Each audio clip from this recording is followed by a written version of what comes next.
Hello everyone and welcome to Bevins Bricks, and for today's video I'm just going to do a really quick city update, so if this is something that interests you, stick around because it's coming up.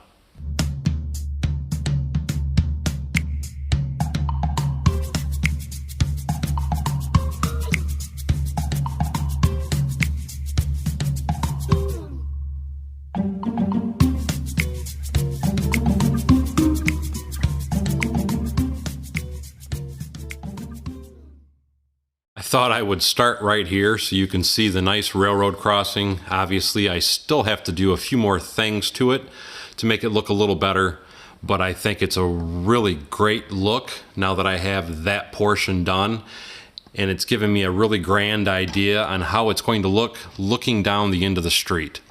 Now, since I'm sitting here looking down the end of the street, my next plan is to move my convention center mock, which is sitting over there, scooting it down, and I'm going to line it up with the end of this road. And here is the reason why. As you can see here, I have a nice and beautiful 45-degree angled road going down the middle of this city block. So I'm still trying to reconfigure a bunch of things to make everything work well.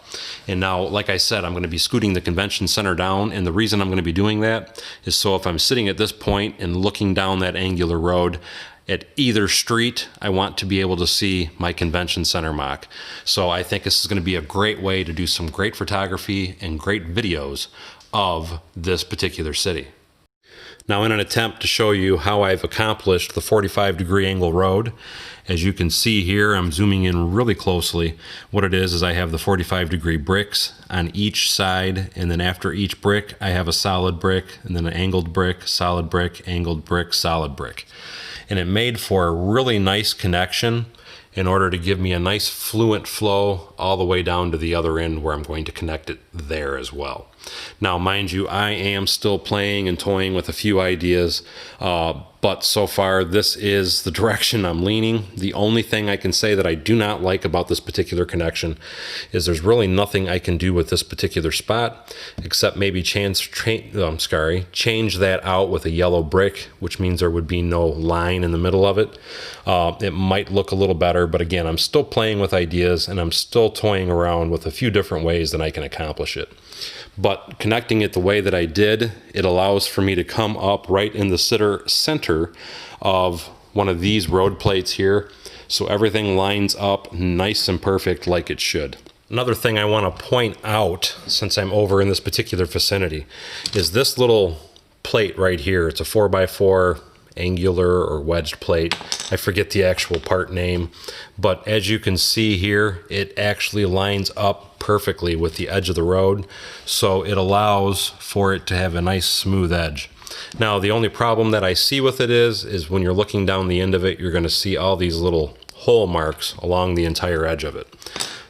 So I'm still, again, playing with ideas even on that as well, but so far I'm still pretty happy with how it's turning out. And again, I just wanted to kind of share some of my progress with you guys.